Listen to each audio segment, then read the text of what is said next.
பனையூரில் அவசரமாக கூட்டம் கூட்டியிருக்கிறார் தவேக தலைவர் விஜய். என்ன முக்கியமான விஷயம் அப்படி தள்ளப்போற விஷயம்னா, வேட்பாளர்கள் கிடைக்க மாட்டாங்க, கூட்டணி இல்லைன்னதும் ஏற்கனவே வரேன்னு சொன்னவங்களும் தப்பி ஓடிட்டாங்கன்னு ஒரு மிக பயங்கரமான குற்றச்சாட்டு அப்படிங்கிறது அவசரமாக புஷி ஆனந்தால் கொண்டு போகப்பட்டு விஜய் இன்றைக்கு 2ஆம் கட்ட வேட்பாளர் நேர்காணல் அப்படிங்கிற விஷயத்தை நோக்கி நகர்ந்திருக்கிறார். செலவு செய்யறதுக்கு கட்சியும் பார்த்துக்காது, நாங்களே பண்ணணுமா அப்படின்னு பல நிலைகளில் தவேகால போட்டியிட விரும்பியவர்கள் இப்போது பின்வாங்கி இருக்கிறார்கள்ங்கிற செய்தியும் வந்திருக்கிறது. என்ன செய்ய போகிறார் விஜய்? இன்னொரு பக்கம் நேற்றைக்கு டெல்லியில் அமித்ஷாவை சந்தித்து எடப்பாடி பழனிசாமி அவர்கள் கூட்டணி பங்கிட்டு ஏறத்தாழ முடித்து விட்டார் அப்படிங்கிறாங்க. டென்டேட்டிவான பங்கு பிரிப்புகள் வெளியாகி இருக்கிறது. திமுகவுக்கு எதிரான பல்வேறு முனைகள். இந்த பக்கம் பார்த்தீங்கன்னா நம்முடைய எலெக்ஷன் மேனிஃபெஸ்டோவை ரிலீஸ் பண்ணிட்டு சீமான் அவர்கள் பேசியிருக்கிறார். ஸோ திமுகவுக்கு எதிரான 3 முனைகளும் கூர்மைப்படுகிறதா, 4வதாக சசிகலாவும் திட்டம் வைத்திருக்கிறார்கள் ராமதாசும் விரிவாக அலசுகிறது இந்த செய்தி தொகுப்பு. தேர்தல் ஜுரம் தொடங்கியாச்சு. தாவேகா கட்சியில் போட்டியிடுறதுக்கே ஆள் இல்லை, யாருமே பனையூர் பக்கம் போகலை அப்படிங்கிற செய்தி எல்லாம் கசிந்து கொண்டு இருக்கிறது. இன்னும் பல திமுக சார்பாக அதிமுக பாஜக கூட்டணி குறித்தும் பல்வேறு விஷயங்கள் போய் கொண்டிருக்கிறது. எப்படி பார்க்குறீங்க? ரொம்ப முக்கியமான டெவலப்மெண்ட் இன்னைக்கு காலையிலே அதான் பிரேக்கிங் நியூஸ். வழக்கமாக நாளைக்கு வேட்பாளர் நேர்காணல்னா 2 நாள் 3 நாளைக்கு முன்னாடியே சொல்லணும். ஏன்னா பல ஊர்களில் இருந்து வருவாங்க, மாவட்ட வாரியாக பிரிப்பாங்க. இப்போ திமுகலாம் 5 நாள் நடக்கிறது. ஒரு 8 மாவட்டம் 9 மாவட்டங்களை பிரித்து, ஏன்னா ஒரு தொகுதிக்கு இப்போ 5 பேர் 10 பேர் கேட்டிருப்பாங்க. அவங்கள வர வைக்கணும், அவங்களுக்கு டைம் ஷெடியூல் போடணும். இவங்கெல்லாம் பேசி தனித்தனியாக சந்தித்த பிறகு மாவட்ட செயலாளராக இருக்கிறவங்க அவங்க இன்புட்ஸை கொடுக்கணும். இது போக வெளியிலேருந்து அவங்க வாங்குற இன்புட்ஸ், இவ்வளோ வேலைகள் இருக்குது. நாள் வாரியாக பிரித்து தமிழ்நாடு முழுக்கன்னா ஒரு 5 நாள் இங்கே அதிமுகவில் ஏதாவது அப்படி தான் போகும் வேட்பாளர் நேர்காணல் அப்படிங்கிறது. இப்படியான ப்ராசஸ் எதுவுமே இல்லாமல் இன்னைக்கு நடக்க போது இன்னைக்கு காலையில் சொன்னா அதுக்கு என்ன அர்த்தம்? இல்லை, அன்னைக்கு மாவட்ட செயலாளர்களுடைய கூட்டம் போடும்போது அவசரமாக தான் சொன்னாங்க. அவசரமாக எல்லாத்தையும் செய்து முடிக்கக்கூடிய ஒரு கட்சியாகத்தான் அது இருக்கு. ஃபாஸ்ட் ஃபுட் கட்சியா அது? டக்குன்னு எடுத்து போட்டு பாதி உடனே ஏற்கனவே வேக வச்சுட்டு சும்மா இப்படி போட்டு 2 முறை புள்ளிக்கு ஃப்ரைட் ரைஸ் ரெடின்னு கொடுக்குறது. ஃபாஸ்ட்டாக கொடுக்கறதுனால தான் இப்படி நடக்கு. பிளாஸ்ட் ஆமாம், ஃபாஸ்ட்ல இருந்து பிளாஸ்ட் ஆன ஒரு கட்சியாக போயிருக்கு. ஏன்னா நீங்க நேத்தே சொன்னாதானே ஊர்ல இருந்து, அப்ப நீங்க நேர்ல நேர்காணல் நடத்த இல்லையா? நேர்காணலுங்கிறத நேரா நடத்துறது தானே. அப்ப இணைய நேர்காணல் அப்படின்னாலும் சரி ரைட்டு, நேரில் பார்க்குறான் அப்படிங்கிற இடத்துக்கு போதுனாலும் புரியல. போன முறை நீங்கள் 60 பேர் இது பண்ணி 54 கேண்டிடேட் எடுத்துட்டீங்க. அப்போ 234ல் 54 அப்படின்னா மீதி 170 பேர் உங்களுக்கு இருக்காங்க. நீங்கள் 170 பேரை தேடணும்.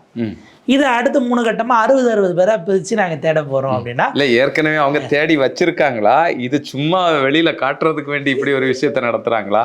இவங்க இப்போ வேட்பாளரை தேர்வு பண்ணலை, கன்வின்ஸ் பண்ணி நீங்கள் தான் நிற்கணும்னு ஆளை பிடிச்சி உள்ளே தள்ளிக்கிட்டு இருக்காங்க. வந்துருப்பா இங்கே நீங்கள் தான் நிற்கணும் அப்படின்னா, ஐயோ நான் இல்லைப்பாங்கிற நிலைமைக்கு அந்த லெவலுக்கு தான் போயிட்டு இருக்கேன். இப்போ நம்ம வந்தது 60, 54 பேர் உறுதிங்கிறாங்க. அடுத்தது பாண்டிச்சேரிக்கு தனியாக நடத்தி 30 பேர் உறுதிங்கிறாங்க. லிஸ்ட்டே வெளியிட மாட்டுறாங்க.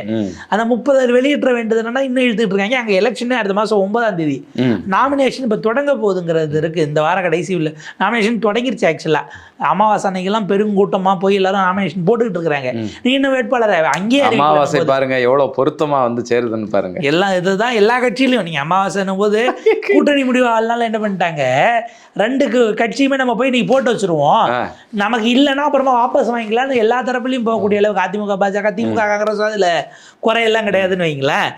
அவங்க நம்பிக்கை அப்போ அந்த லெவலுக்குலாம் ஓடிக்கிட்டு இருக்கு. இன்னும் ஒரு லிஸ்ட்டை, அதாவது 9ஆம் தேதி எலெக்ஷன் இருக்கிற பாண்டிச்சேரிக்கே அவர் லிஸ்ட் அறிவிக்கல. 23 இருக்க தமிழ்நாட்டுக்கு இப்போ என்னங்கிறது இருக்கு. இன்னைக்கு ஒரு 60 பேர். நம்ம கேள்வியே 60 பேரை கூப்பிட்டு 60 பேரையும் செலக்ட் பண்ணுறதுக்கு பேர் நேர்காணல் கிடையாதுங்க, இன்டர்வியூ கிடையாதுங்க. ஏற்கனவே நீங்கள் செலக்ட் பண்ண ஆளை கூப்பிட்டு நீ தான் நிற்கிறேன்னு அவன்ட்டு அவங்க தலையில கட்டி வைக்கிறது, அவங்க கிட்ட தகவல் சொல்கிறீங்க. இன்டிமேஷன் தான், அது இன்டர்வியூ கிடையாதுங்கிற ஒரு பாயிண்ட் இருக்குது. இப்போ என்ன நெருக்கடினா, இது வரைக்கும் ஒரு 300 பேர் ஆர்வமாக இருந்தாங்கலாம். எப்படின்னா கூட்டணிக்கு போனோம்னா 45-50 சீட்டு வந்ததுன்னா செலவை அவங்க பார்த்துப்பாங்க. தளபதி இளபதி அவர் கொஞ்சம் கொடுப்பாரு. இந்த வழி செலவுக்கெல்லாம் நீங்கள் பொங்கல் தீபாவளிக்கெல்லாம் ஊருக்கு போயிட்டு வரீங்கன்னா தாத்தா பாட்டி அதாவது சுருக்கில் இருந்து இல்லை ஏதோ ஒரு கையில் ஒரு பணம் கொடுப்பாங்க. அந்த மாதிரி கொடுத்து எலெக்ஷனுக்கு போ அப்படின்னு ஒரு பெட்டி கிட்டே கொடுப்பாங்க. ஸ்வீட் பாக்ஸோட கிளம்பிடலாம். அவங்கன்னா எவங்கன்னு ஒரு கேள்வி நமக்கு வருது. யார் போனாலும் கொடுக்குற நிலைமையில இருக்கிறவங்கள தானே இருப்பாங்க. டெல்லியாக இருந்தா என்ன, இல்லை இந்த பக்கம் அவை சண்முகம் சாலையாக இருந்தா என்ன, பனையூர்களில் இருக்கிறவங்களுக்கும் ஏதோ கிடைக்கணும் எண்ணத்தில் ஒரு 300 பேர் விருப்பம் தெரிவிச்சதா சொன்னாங்க.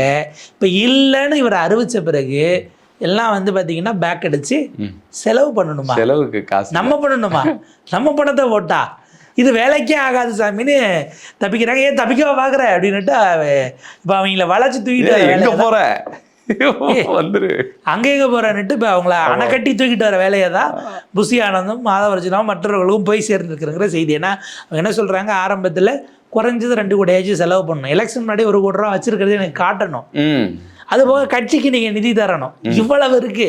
கட்சி நிதியை ஒயிட்லனா அப்புறம் ஒயிட்டில் தான் கொடுக்கணும்னு வைங்க.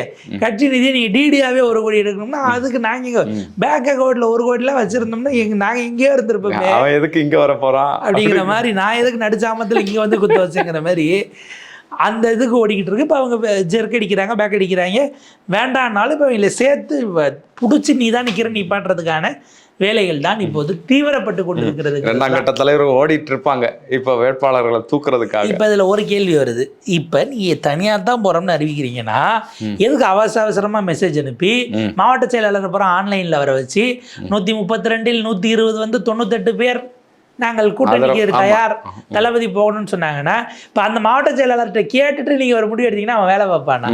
ஏற்கனவே களத்துக்கு போய் அவங்களுக்கு விழி பிதுங்கக்கூடிய நிலையில் இருக்குது திமுக அதிமுக. அதில் இப்போ தான் அவங்களுக்கு என்ன பாலிடிக்ஸ்னே புரியும். இவங்க வாளி அண்டா எல்லாம் கொண்டு போய் கொடுத்துக்கிட்டு இருக்காங்க. அவங்க ஒரு பூஸ்ட் டப்பா கொடுத்ததை பாஞ்சு பிடிச்சாங்கன்னா அவன் யோசிப்பான்ல, ஏங்க அவன் வீடுக்கு புடவையே கொண்டு போய் கொடுத்துக்கிட்டு இருக்கான், இவங்க என்னடானா அதை விட பெரிய சைஸு ஹாட் பாக்ஸு மிக்சி இந்த ரேஞ்சுக்கு இறங்கியிருக்காங்க, ஒரு பூஸ்ட் டப்பா நம்ம கொண்டு போனால் பிடிச்ச எல்லாத்துலையும் டிவியில் போடுறானே. தேர்தல் ஆணையம் ஒரு சார்பு தன்மையாக செயல்படுதுங்கிறத அதிகாரிகள் ஒரு சார்பு ஆளாக இருக்காங்கன்னா அவங்களுக்கு இப்போ தான் புரிஞ்சிருக்கும் ரியல் டைம் பாலிடிக்ஸ். இது வரைக்கும் சொல்லிட்டு இருந்தாங்க தமிழக அரசு திமுக அப்படின்னு சொல்லிட்டு இருந்தாங்க, இந்த எலெக்ஷன் தேதி அறிவிச்சோம்னா இனி நம்ம புகுந்து விளையாடலாம் அப்படின்னு சொன்னாங்க. இப்போ விளையாட்டு தெரியுது. இப்போ என்னென்னா பனையூர் வாசல்லே கூட்டம் அளவு அதிகமாக நின்னா உங்கள் கணக்கில் நாங்கள் எழுதிடுவோன்னு தேர்தல் ஆணையம் போய் நின்றுச்சுன்னா என்ன பண்ண போகிறாங்கிறது தான் ஹைலைட்னு வச்சுக்கோங்களேன். அவங்க வந்து பார்த்திங்கன்னா இதுக்கு பயந்து வானொலிக்கு பயந்து நெருப்புலேயே குதிச்ச மாதிரி தான் இப்போ அவங்க நிலைமை இருக்குது. சிபிஐக்கும் அவங்களா தான் போய் டெல்லிக்கு போனாங்கிறது இருக்குது.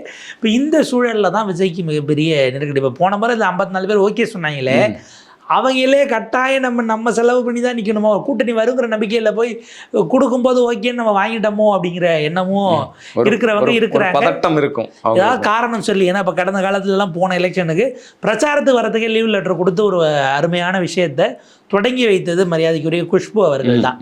லீவ் லெட்டர் எழுதி 2 இடம் கூட்டம் பிரச்சாரம் போனாங்க. தமிழிசை அவர்கள் ஆதரித்து, அப்புறம் இன்னொருத்தர் இதுங்க ஒரு பால் கனகராஜான்னு தெரியல, அவர் என்னதான் ஞாபகம், வட சென்னை தென் சென்னையில் போய் ஆதரித்து பிரச்சாரம் பண்ணாங்க என்டிஏ கூட்டணிக்கு. 2 பேரும் எம்பி எலெக்ஷனுக்கு பிரச்சாரம் பண்ணிட்டு அன்றைக்கி நைட்டே வந்து எனக்கு உடல்நலம் சரியில்லாத காரணத்தினால் இந்த தேர்தல் இதுலேருந்து நான் விலகிக்கிறேன் தலைமைக்கு ஒரு கடிதம் எழுதிட்டு சோசியல் மீடியாவில் போட்டு எலெக்ஷன் கேம்பெயினுக்கு லீவ் எடுத்துட்டு லீவ் லெட்டர் கொடுத்துட்டு போனது இருக்குது. அண்ணாமலை அப்பாவுக்கு உடல்நலம் சரியில்லை, அதனால் ஒதுங்கிறேன், அவர் ஒரு லெட்டர் கொடுத்தாப்புல. இந்த மாதிரி ஏதாவது லெட்டரை ரெடி பண்ணி வைங்கய்யா, நம்ம கொடுத்துட்டு தப்பிச்சிடலாம் அப்படின்னு சிலர் பார்ப்பதாகவும் செய்திகள் ஓடிக்கிட்டு இருக்கு. என்ன ஆனாலும் நிர்ணய தீர்வுது அப்படின்னா செலவு பண்ணுறது என்னன்னு நீ கிரவுண்டுக்கு போன பிறகு, இது வந்த பிறகு தான் எப்படியெல்லாம் திட்டமாக வேலை பார்க்குறாங்க அப்படிங்கிறத பார்க்கும்போது அரசியல்னா இவ்வளவு இருக்கா அப்படிங்கிற அளவுக்கு பல புரிதல்கள் வர்றதுனால தான் இப்போ அவங்களுக்கு அவசரப்பட்டு மண்டை ஆட்டிட்டோமோங்கிற செக்ஷனும் இருக்குது. இதுக்கப்புறம் கூப்பிட்டா கண்ணில் படாமல் தப்பிச்சிடலாமாங்கிற ஒரு செக்ஷனாவது மாதிரி இருக்குது. இல்லை, ஏற்கனவே வந்து தலைவர் முதல்வர் ஆகும்போது நமக்கு அமைச்சர் எம்எல்ஏ நம்ம இதில் வாரிய தலைவர் அப்படி இப்படின்னு சொல்லி ஏதாவது ஒரு இதில் தப்பி வந்துடலாம் அப்படின்னு சொல்லி தான் பலரும் கனவுல இருந்திருப்பாங்க. இப்போ அந்த கனவுகளுக்கெல்லாம் மண்ணு. இன்னொன்று, எப்படி விஜய் அவர்கள் முதல்வர் ஆவார், ஆட்கள் எல்லாம் நிற்கலன்னா? விஜய் முதல்வர் ஆக மாட்டாருங்கிறது நம்மளை விட தெரியும். அவர் வேட்பு மனுவிலே ஏதாவது தவறுதெல்லாம் வேலை செஞ்சு அதன் காரணமாக நிராகரிக்கப்படலாமான்னு ஒரு திட்டம் வைத்திருப்பதாகவும் ஒரு செய்தி இருக்குது. உதாரணத்துக்கு அவங்களுடைய ஸ்டேட்மெண்ட் பண்ணி நம்ம பர்சனல் இது இல்லைனாலும் இதில் டெக்னிக்கலிங்கிறதுக்காக நான் அதை டச் பண்ணுறேன்.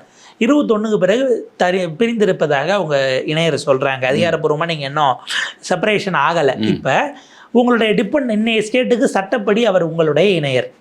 நீங்கள் அவங்க வச்சுருக்கக்கூடிய சொத்து விவரங்களை இதில் வேட்புமனுவில் தாக்கல் பண்ணணும். ஏதாவது மிஸ் ஆச்சு 21 பிறகு அவங்க என்ன ப்ராப்பர்ட்டி வாங்கியிருக்கலாம்னு அவங்களுக்கு மட்டும்தான் தெரியும். கம்யூனிகேஷன் இல்லாமல் நீங்கள் மிஸ் பண்ணீங்கன்னா அதை சேலஞ்ச் பண்ணியும் உங்களுடைய வேட்புமனுவை நிராகரிக்க முடியும். சில விஷயங்களை மறைக்கிறீங்க, இல்லை சரியான விஷயங்களை சொல்ல. இப்போ சமீபத்தில் சத்தீஸ்கர் நினைக்கிறேன் ஒரு காங்கிரஸ் எம்எல்ஏ வெற்றி பெற்றதை ரத்து செய்தது நீதிமன்றம். ஏன்னா அவர் மீது இருந்த கிரிமினல் வழக்குகளை அவர் சரியாக அதில் சொல்லாமல் விட்டுட்டார் என்பதற்காக அவரின் மீது அந்த ரத்து பண்ணிட்டு அவருடைய வெற்றி செல்லாது 2ஆம் இடம் எடுத்த பாஜக காரர் ஜெயிச்சதாக நீதிமன்றமே அறிவித்தது. இந்த மாதிரி வேட்புமனு சிக்கல்லாம் இருக்குது. தெரிஞ்சு அவர் அதில் சில வேலைகளை செய்யவும் வாய்ப்பு இருக்குன்னு ஒரு செக்ஷன் ஸ்கூல் ஆஃப் தாட் இருக்குது. அது ஒரு பக்கம் இருக்கட்டும். பட் அதை தாண்டி இப்போ நெருக்கடி 234 பேரை பிடிக்கிறது, பிடிச்ச அவங்க வேட்புமனு நிராகரிக்கப்படாமல் சரியாக ஃபில் பண்ண வைக்கிறது, அதுக்கு அடுத்த சேலஞ்சாக அவருக்கு இருக்குது. ஸோ இந்த ஒரு முனை இப்படி இருக்குது அப்படின்னா, இன்னொரு முனை திமுக எதிர்ப்பில் இப்போ இவர் வேகமாக செயல்பட்டால் தானே அதிமுகவுக்கு போகாமல் நாம் தமிழருக்கு போகாமல் வாக்கு வாங்க முடியும். ஆனால் அவங்களுடைய செயல்பாடுகள் இவங்ககிட்ட இல்லைங்கிறது தான் வெளிப்படையாக பார்க்க வேண்டியதாக இருக்குது. இப்போ டெல்லியில் வந்து அமித்ஷா வந்து எடப்பாடி அவர்களை கூப்பிட்டு பேச்சுவார்த்தை எல்லாம் ஏகதேசம் முடிஞ்சிருச்சு அப்படின்னு சொல்கிறாங்க. இதில் எப்படி இந்த கூட்டணி கணக்குகள், அதில் தொகுதி பங்கீடு எப்படி முடிந்திருக்கு? ஒரு இன்னைக்கு காலையில் நான் எப்பயுமே வந்துட்டு சிரிச்சுட்டு தானே வந்துட்டு போயிட்டுருக்கேன், எப்பயுமே சிரிப்பு தான் அப்படின்னு அவரே ப்ரெஸ் மீட் கொடுத்துருக்காரு. 4 நாள் எல்லாம் தெளிவாயிரும் சார், நீங்கள் எதுவும் இது பண்ணிக்காதீங்க. நான் வந்து இங்கே பாருங்கள், எல்லா மாநிலத்திலையும் எலெக்ஷன் நடக்குது. அமித்ஷாவுக்கு பல வேலைகள் இருக்குமா இல்லையா? அவர் அங்கே வந்துட்டு போகிறதுங்கிறது சிக்கலாக இருக்குங்கிறதுனால தான் நான் வந்து பார்த்துட்டு போகிறேன். என்ன வலுக்கட்டாயமாக கூப்பிட்டு நான் வரல.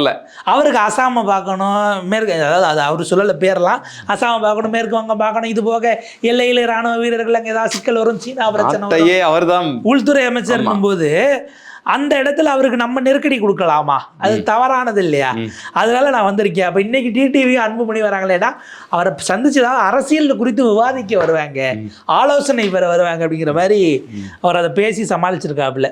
சீட்டு எண்ணிக்கை அப்படின்னு பார்க்கும்போது 165 இடங்கள் வரைக்கும் அதிமுக நிற்பதற்கான வாய்ப்பு இருக்குது அப்படிங்கிறது தான் முதற்கட்டமாக நமக்கு வரக்கூடிய தகவலாக இருக்குது. 165 நேரடியாக இரட்டை இலை. அதில் வந்து பார்த்திங்க அப்படின்னா புரட்சி பாரதம் உட்பட கட்சிகளுக்கு இரட்டை இலையிலே நிப்பாட்டுவது அப்படிங்கிறது 170 எதிர்பார்த்தாங்க, 160 வரைக்கும் போயிருக்கிறதாக சொல்லப்படுகிறது. இந்த பக்கம் பாஜகவுக்கு 30, 31 என்கிற அளவுக்கு பேசியிருக்காங்க. டிடிவி தினகரனுக்கு ஒரு 9, அவர் கணக்கு உங்களுக்கும் டிடிவிக்கும் சேர்த்து 40. நீங்கள் அதை உள்ளுக்குள்ள அவருக்கு 10 கொடுக்குறீங்களா, 9 கொடுக்குறீங்களா, 8ங்கிறது நீங்கள் பேசிங்க, நீங்கள் பிரித்து எடுத்துக்கோங்க.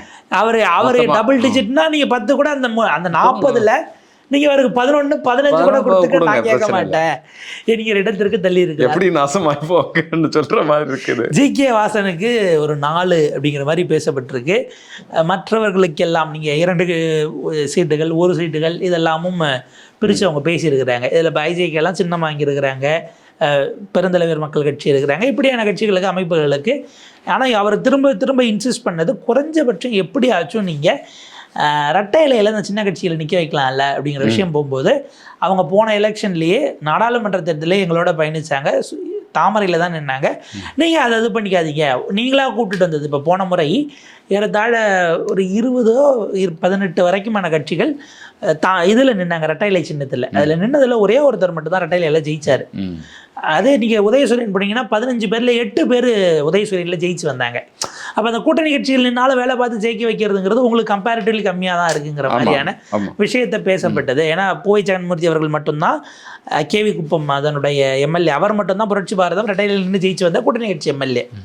ஸோ அந்த ஒரு இது இருக்குன்னாங்க. அப்போ எடப்பாடி வச்சிருப்பாப்புல, நீங்கள் மட்டும் தாமரையில் நிற்க வச்ச பூரா பெரிய பார்லிமெண்ட் எலெக்ஷனில் எம்பி ஆகிட்டீங்களான்னு நினச்சிருந்தாலும் சரி, அதுக்கு மேலே அதில் அவர் இது பண்ணிக்கல. அன்புமணிக்கானது அந்த 18லே இருக்குது. அன்புமணி அதை ஒரு 20 இல்லை 20 போன முறை கொடுத்த 23வது கொண்டு வரணும். இப்போ பாதி தானே இருக்குது. போன முறை முழுசாக இருந்தது மாம்பழம், இப்போ மாம்பழத்தை வெட்டி பீஸ் போட்டில் வச்சுருக்காங்க. அது எங்கள் கட்சி பிரச்சனை, நீங்கள் அதை பார்க்காதீங்க. தொண்டர்கள் ஏன் கூட தான் இருக்காங்க அப்படிங்கிற மாதிரி சொல்லும்போது கணக்குகளை பிரிக்கிறாங்க. அன்புமணிக்கான சீட்டு அவரை வட தமிழ்நாட்டில் அங்கே வீக்காக இருக்கிற இடத்துல இறக்கணும், டிடிவி தினகரனையும் பாஜகவையும் சவுத்தில் குறிப்பிட்டு இறக்கணும். அதே போல் இந்த கோயில் நகரங்களை நீங்கள் பெரிய அளவுக்கு குறி வைக்காதீங்க, அது சிக்கலாகும். ஏன்னா நீங்கள் கோயில் நகரங்களை நேரடியாக பாஜகவை இறக்கிறதுங்கிறது கூட்டணிக்கானது. எங்களுக்கு வரக்கூடிய மற்ற வாக்குகளும் அதிமுகவுக்கு இது பின்னடைவாக போங்கிறதுனால ஏற்கனவே கோயில் நகரங்களில் எங்களுக்கு எம்எல்ஏக்கள் இருக்கிறாங்க, முன்னாள் எம்எல்ஏக்கள் இருக்கிறாங்க, வேலை பார்த்துக்கிட்டு இருக்கிறாங்க. அதனால் கோயில் நகரங்களை நீங்கள் குறி வச்சு கேட்க வேண்டாம் என்கிற ப்ரப்போசலும் எடப்பாடி அவர்கள் தரப்பில் சொல்லப்பட்டிருக்கு. அப்போ இதுலேருந்து நமக்கு வந்து கோயில் நகரங்களை குறி வைக்கிறாங்க. அவங்க கோயில் நகரங்களை பாஜக குறி வைக்குது. நேற்றுக்கு ஒரு டீம் கிளப்பி விட்டாங்க, திருப்பரங்குன்றத்தில் அண்ணாமலை இறங்க போறாருன்னு. ஆக்சுவலாக அவர் அதை செய்ய மாட்டார். அவருக்கு நம்மளை விட உட்கட்சி அரசியல் என்னங்கிறது அவருக்கு தெரியும். அதை விட முக்கியம், இன்னைக்கு ராஜன் செல்லப்பா சிட்டிங் எம்எல்ஏ உங்களுக்கு திருப்பரங்குன்றத்தில், அதிமுகவினுடைய மாவட்ட செயலாளர் எம்எல்ஏ, அவர் எப்படி மாற்றி தருவார் ஒரு மூத்த தலைவர் அப்படிங்கிற கேள்வி இருக்குது. அதெல்லாம் ஆபீஸாக கொடுக்க மாட்டாங்க. போன முறை வேல் யாத்திரை எல்முருகன் போயும் படைவீடு இருக்கக்கூடிய 6ல் ஒன்னே ஒன்றுத்தில் மட்டும்தான் அதிமுக கூட்டணி ஜெயித்தது, அது திருப்பரங்குன்றம் ராஜன் செல்லப்பா. மற்ற 5 இடங்களிலும் கடந்த முறை நீங்கள் வேல் யாத்திரை நடத்தியுமே உங்களுக்கு வெற்றி அப்படிங்கிறது கிட்டல திமுக கூட்டணி கட்சிகள் தான் ஜெயிச்சாங்க. உங்களுக்கு பழனிலாம் அவர் ஐபிஎனுடைய பையன் அவர் நினைக்கிறேன், அவரெல்லாம் பெரிய அளவுக்கான வாக்கு வித்தியாசத்தில் ஜெயிச்சுட்டு வந்தாப்புல. அப்போ இப்படியான விஷயங்கள் எல்லாம் இருக்குது.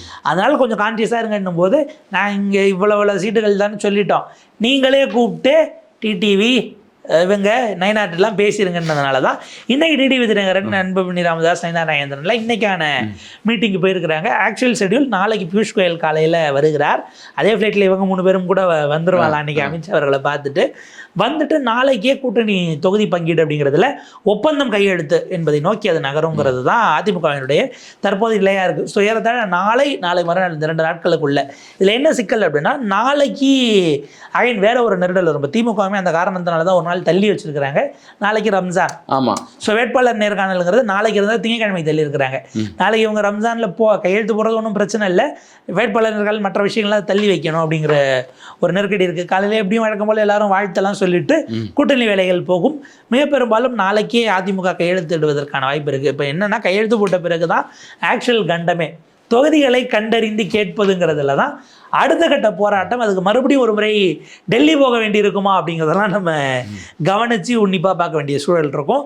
ஏறத்தாழ அதிமுக இங்கே முடிவு பண்ண மாதிரி திங்கட்கிழமை இன்றைக்கு அல்லது நாளைக்கு ரம்ஜான் இருக்கிறதுனால தள்ளி வச்சு திங்கட்கிழமைக்குள்ளே திமுகவும் எண்ணிக்கையை முடிவு பண்ணிடலாங்கிற இடத்துக்கு அவங்களும் போயிருக்கிறாங்க. இன்னொரு பக்கம் வேட்பாளரை அறிவித்து தேர்தல் இதை கொடுத்தோம் சீமான்னு அந்த பக்கம் அறிக்கையெல்லாம் அவர் கப்பல்ல ஏறி போயிட்டு இருக்காரு. ஒரு 462 பக்கம் அறிக்கையெல்லாம் கொடுத்து அவர் போயிட்டு இருக்காரு. ஸோ தேர்தல் என்பது இந்த முறை 2026 அதற்கான அதிகாரப்பூர்வ போர் முரசு என்பது அறிவிக்கப்பட்டு சூடு பிடித்திருக்கிறது. அடுத்த ஒரு 3-4 நாட்கள் என்பது மிக முக்கியமானது. ஏன்னா எண்ணிக்கையை ஃபைனலைஸ் பண்ணுறாங்க, அடுத்த லெக்குக்கு போவாங்க, சீட் ஐடென்டிஃபிகேஷன். அது இதை விட பெருசான உரசல்கள்ங்கிறது வரப்போகும். நம்ம எதிர்பார்த்து நிறைய விஷயங்களை, பிரேக்கிங் நியூஸ்களை எதிர்பார்த்து நிச்சயமாக காத்திருக்கலாம். தொடர்ந்து பேசுவோம், எப்படி போகுதுன்னு பார்ப்போம்.